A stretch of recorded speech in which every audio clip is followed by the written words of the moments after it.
I was kneeling in the garden pulling up the last of the summer squash when my phone rang.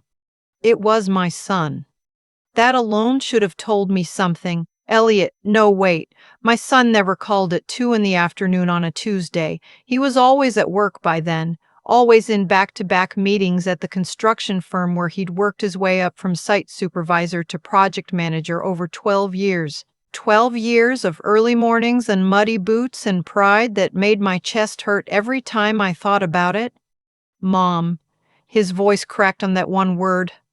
I pulled off my garden glove and pressed the phone harder against my ear. What happened? It's Celia. My daughter-in-law, 31 years old, 7 months pregnant with my first grandchild, the woman who had brought my son back to life after his father passed. I loved her like she was mine. She's at St. Vincent's. Mom, someone hurt her. I don't remember walking inside. I don't remember grabbing my keys. I only remember standing in the hospital corridor, still wearing my garden clothes, dirt under my fingernails, staring through a window at my daughter-in-law lying in a bed with a bandage across her forehead and both wrists wrapped in gauze. My son was beside her, holding her hand with both of his, bent over like a man in prayer. The doctor told me she'd been found on the access road behind Mercer Park. A jogger had spotted her just before dark. She'd lost a significant amount of blood from a laceration on her arm, and she was badly dehydrated. The baby, our miracle, as Celia always called her, was stable. Stressed, but stable. I sat in that waiting room for 4 hours before my son came out. He looked like he'd aged 10 years. She's asking for you, he said. When I walked in, Celia turned her head toward me slowly. Her left eye was swollen nearly shut. Her lip was split.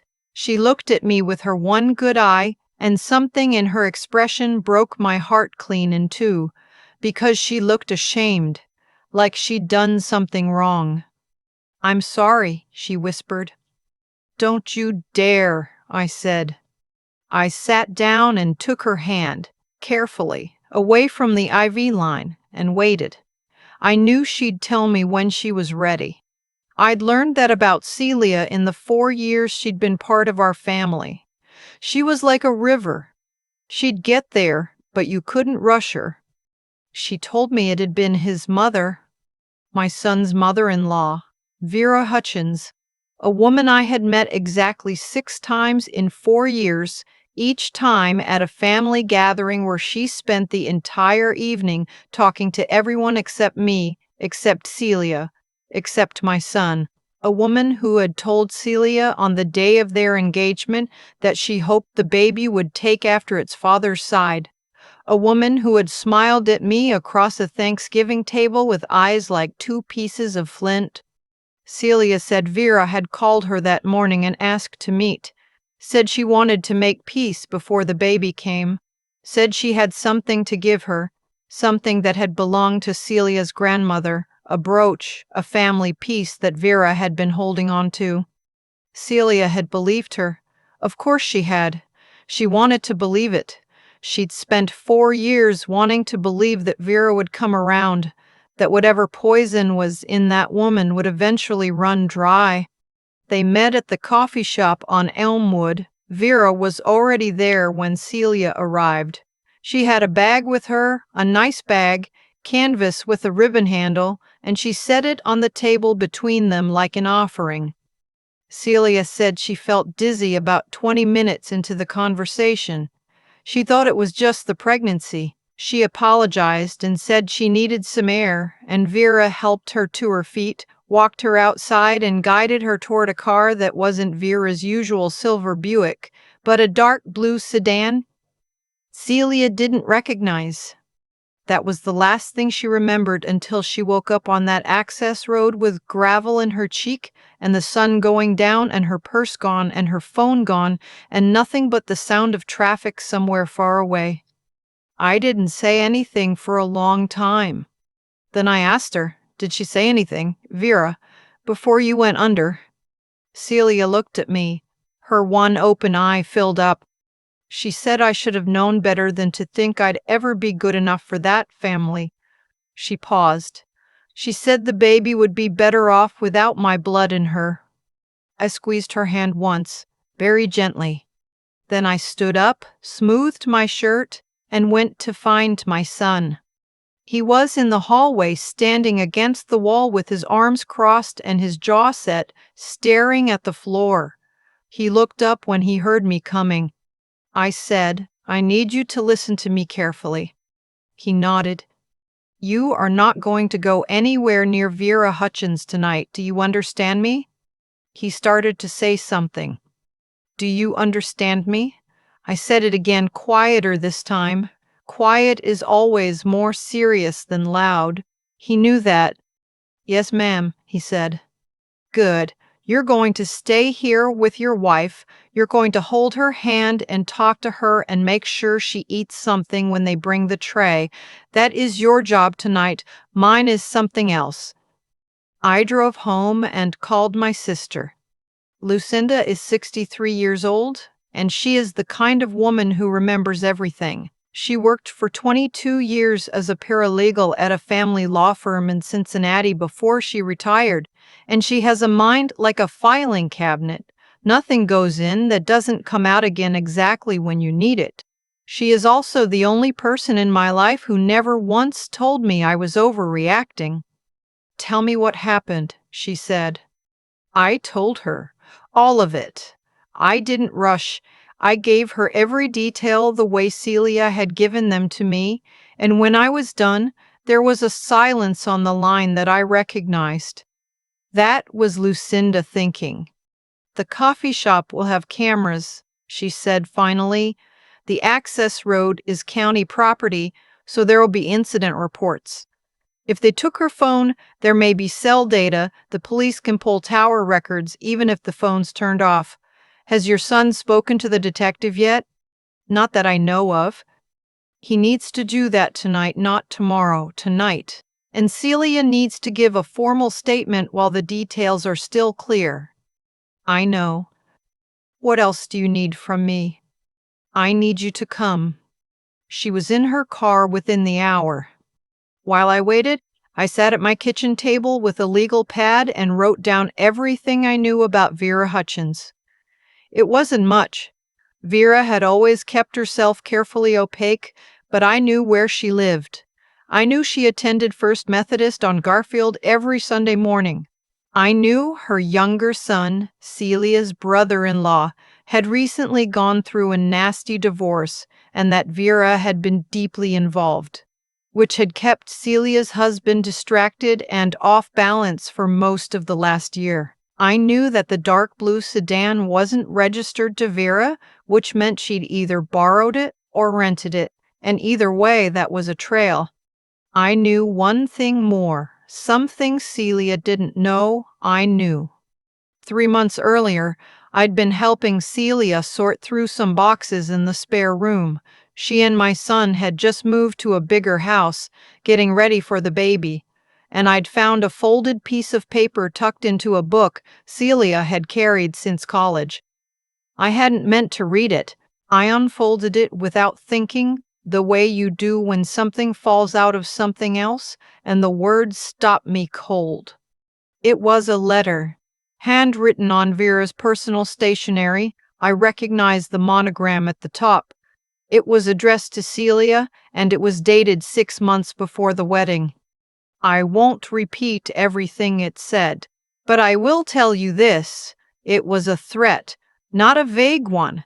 Vera had written in her careful, looping script that if Celia went through with the marriage, she would find ways to make Celia's life unlivable. She'd used the word unlivable. She'd also written several things about Celia's family, about Celia's background, that made my stomach turn, the kind of language that belongs in another century, the kind that strips a person down to nothing but their bloodline, and then calls that bloodline a defect. I had folded the letter back up and put it exactly where I'd found it, and never said a word to Celia. I'd thought it was better not to. I'd thought Celia had made her choice, and she didn't need me making it heavier. Now I thought I'd been wrong. I went to the spare room. They hadn't fully unpacked it yet. Most of Celia's boxes were still there while they settled in, and I found the book. It was still there. The letter was still inside it. I took a photograph of both sides with my phone and then I put it back. Lucinda arrived at 11 that night with a thermos of coffee and a yellow legal pad of her own. We sat at my kitchen table and we made a plan. The next morning, I went to the police. Not as a woman asking for help, as a woman with evidence. I brought the photograph of the letter. I brought a written account of everything Celia had told me, dated and signed. I brought Lucinda, who sat beside me in that precinct chair with the quiet authority of someone who has spent 2 decades watching how these conversations go, and when the detective, a young man who kept clicking his pen, seemed inclined to take a wait-and-see approach, Lucinda said, very pleasantly, "Detective, my niece's daughter-in-law was drugged and left on an access road at 7 months pregnant. We have a written prior threat from the suspected party. At what point does this become an attempted murder investigation?" He stopped clicking the pen. By the end of that week, Vera Hutchins had been brought in for questioning. The coffee shop footage showed her walking Celia out the side entrance to the parking lot, not the front door, and helping her into the blue sedan. A rental record came back in her name. Her phone records placed her at the location of Mercer Park Access Road on the same afternoon. She hired a lawyer immediately. Of course she did. But the letter, that careful, monstrous letter, the one she had written and signed with her own hand, that was harder to explain away. The DA's office took an interest. They called it evidence of premeditation, of prior intent. Combined with the surveillance footage and the rental car record, the case started to build itself. I won't pretend it was fast. It wasn't. These things never are.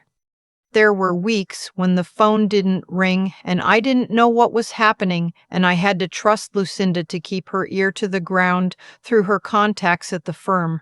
There were nights when Celia cried and couldn't stop, and my son would call me at midnight just to hear my voice. There were arguments about whether to tell Celia's father, who was elderly and not well, whether the news would be too much for him.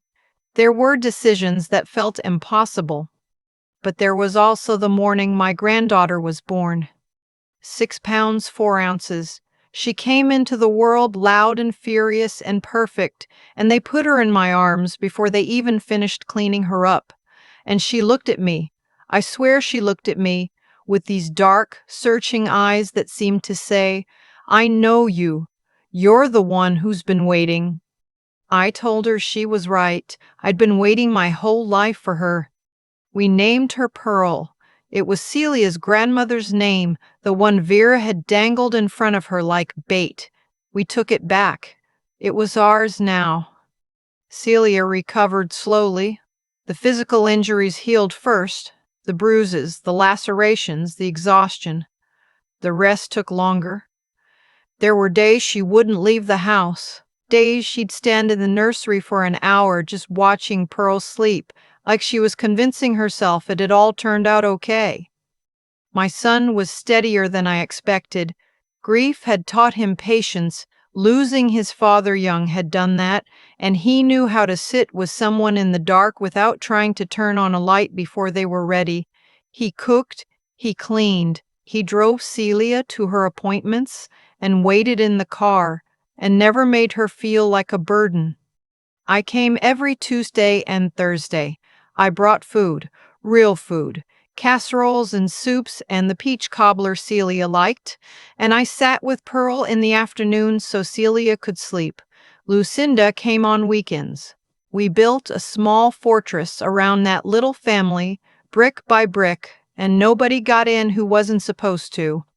The trial was set for the following spring.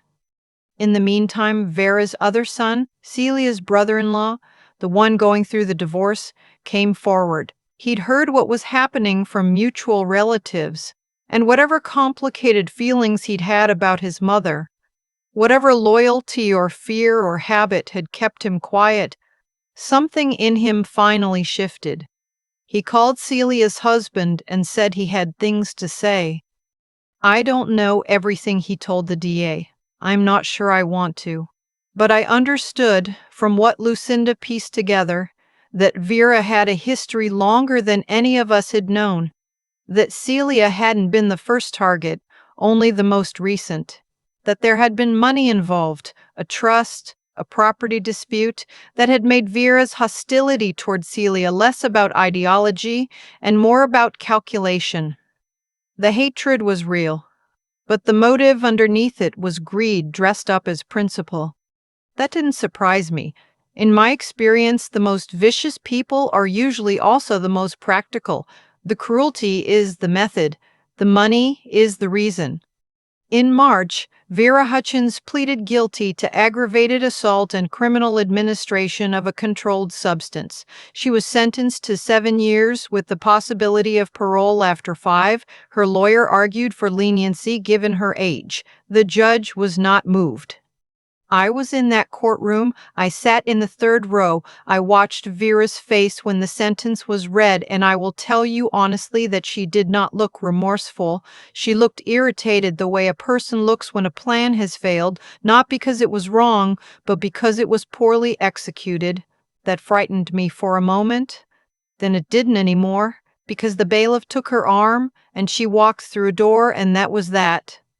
Celia was not in the courtroom. She had decided not to come, and no one argued with her. She was home with Pearl, who was 6 months old by then and had discovered her own feet and found them endlessly fascinating. I called her from the courthouse steps as soon as it was over. "It's done," I said. A long silence.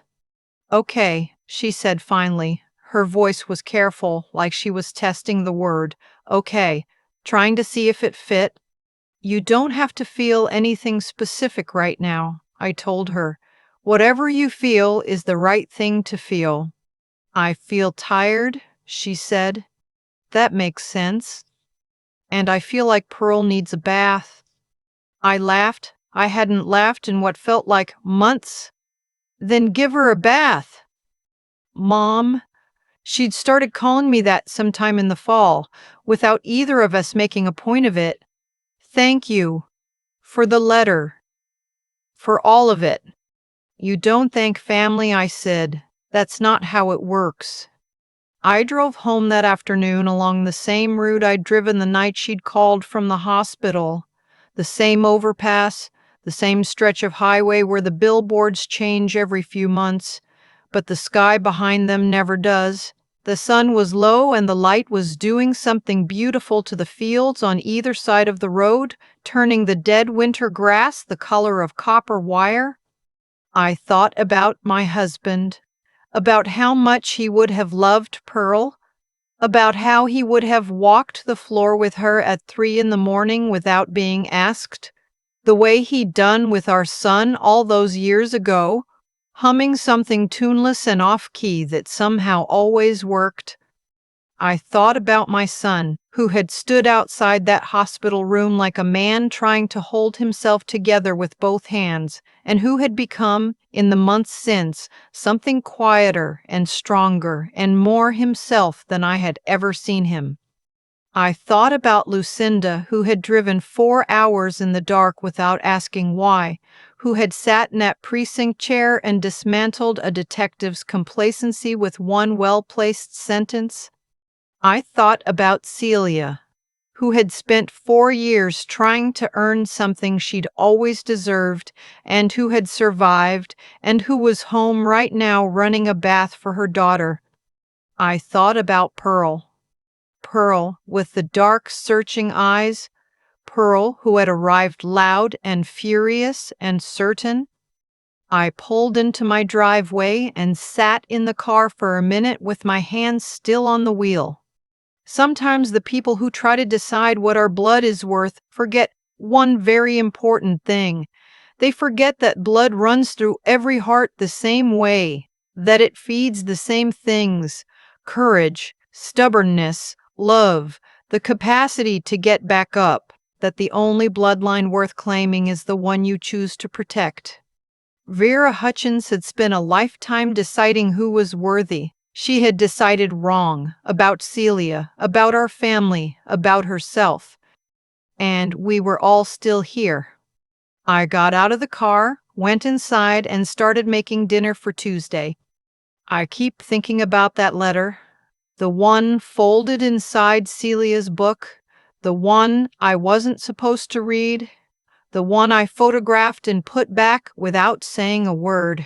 For months I told myself I'd made the right call, that it wasn't my place, that Celia had made her choice, that love sometimes means staying out of the way. But sitting in that hospital corridor with dirt still under my fingernails, I understood that silence can be a kind of cowardice dressed up as respect.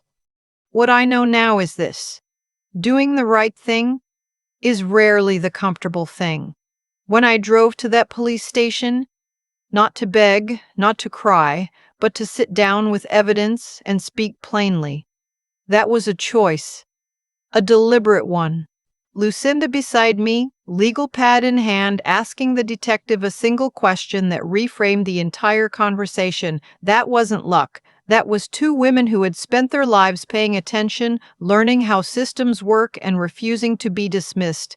Integrity isn't just about your own conduct. It's about what you do when someone you love has been wronged, and the easiest path is to let other people handle it. And Vera, I've thought about her too. Not with hatred, though I won't pretend that emotion never came.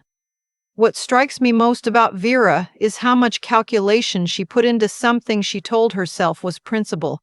She spent years building a case against Celia in her own mind, collecting grievances, nursing contempt, until she convinced herself that what she was doing was somehow justified. That's what happens when intelligence turns inward and sours. A sharp mind without a moral center doesn't stay neutral. It finds reasons, it constructs arguments, it plans. The outcome of that planning was a pregnant woman left on a gravel road in the dark, and a letter that sealed Vera's own fate because she'd been too arrogant to imagine it would ever be found. Celia survived because she is stronger than Vera ever gave her credit for. But she also survived because she was not alone. That's the part I want to hold on to. Not the courtroom, not the sentence, not the detective finally putting down his pen. The part I want to remember is Pearl. 6 pounds, 4 ounces, arriving loud and certain, and the way Celia looked at her daughter with an exhausted, unguarded love that no one could take away. There is something that gets built in a person through hardship that cannot be constructed any other way. It is not the hardship itself that builds it. It's the decision, made again and again in the middle of it, to keep going, to call your sister, to drive to the precinct, to fold the evidence back carefully and wait for the right moment, to stay in the room when it would be easier to leave. Celia had that quality long before any of this happened. I saw it in her from the beginning. And what this year did was not create it, but reveal it, the way fire reveals the grain in wood. I think about my granddaughter growing up knowing that story. Not the violence of it, she doesn't need to carry that, but the rest of it. The part where the women in her family sat at a kitchen table at midnight and made a plan. The part where telling the truth, clearly and with documentation, turned out to matter. The part where love showed up with a casserole and a legal pad and did not go home until the work was done. That is what I want Pearl to know. That is what I would tell her when she's old enough, that the blood running through her is the blood of women who paid attention, who held their ground, who chose every single time to do the hard right thing over the easy wrong one. That's worth more than any inheritance.